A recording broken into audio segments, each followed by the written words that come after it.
Son, and of the Holy Ghost.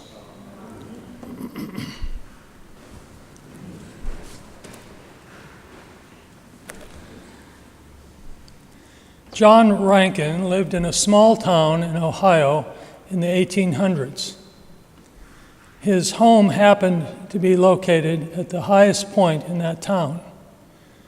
And every night, John Rankin would place a lantern in the top window of his house, and that lantern would burn all night.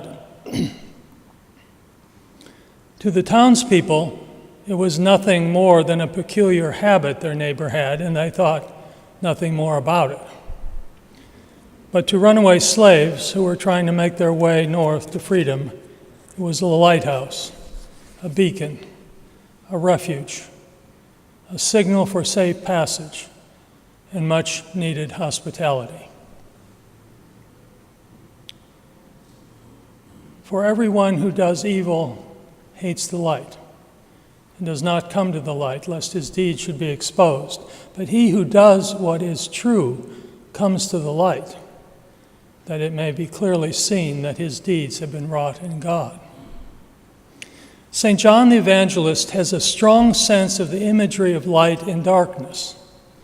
Right from the start of his gospel, we hear, "In him was life, and the life was the light of men. The light shines in the darkness, and the darkness has not overcome it." Light and dark, powerful symbols hearkening back to the primordial origins of mankind. Images strong in both our Jewish origins and the early development of the Church. We stand every Sunday to proclaim our faith through the ancient words of the Nicene Creed, God of God, light of light. Two noteworthy annual events will soon take place within the next 2 weeks. One of them of the natural world, and the other of the supernatural. Unrelated, yet very much related, not by coincidence occurring so close together. One is the vernal equinox. The other is the feast of the Annunciation to the Blessed Virgin Mary. One observes the gradual lengthening of days and increased light, and the other proclaims the principal doctrine of our faith, the Incarnation, which by God's powerful act tangibly brought the light of the world, his blessed Son, into our midst. Again from St. John's prologue, the true light that enlightens every man was coming into the world. He was in the world, and the world was made through him, yet the world knew him not. Darkness indeed pervades the world, in desperate need of light.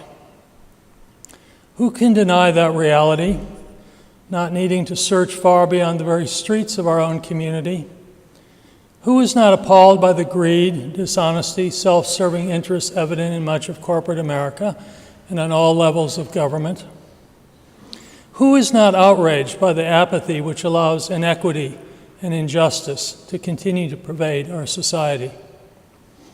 Who does not ask, when will the unspeakable acts of gun violence, especially perpetrated against our nation's children, finally end?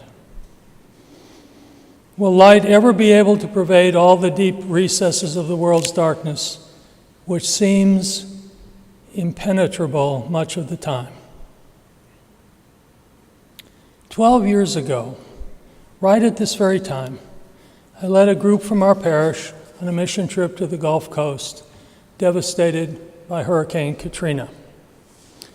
When we arrived, nothing could have prepared us for the devastation with which we were confronted. Only 6 months after the storm, yet it still looked like a nuclear bomb had gone off.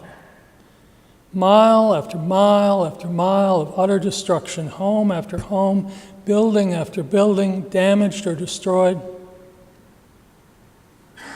One of the landmarks along the beach of Biloxi, Mississippi, where I had served as interim rector at the Episcopal parish there some years prior, was an old lighthouse which had weathered many a storm over its 100 years or so. Would it still be there, I wondered? As we drove along, it began to loom in the distance, and sure enough, it had survived completely intact and bravely stood amongst the ruins like a beacon of hope in a landscape of despair.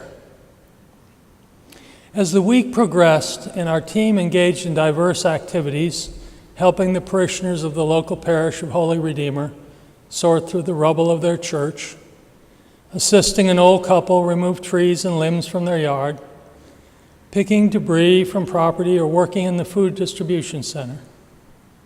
The vast amount of recovery work that needed to be accomplished on the Gulf Coast was so overwhelming that our week-long efforts seemed minuscule.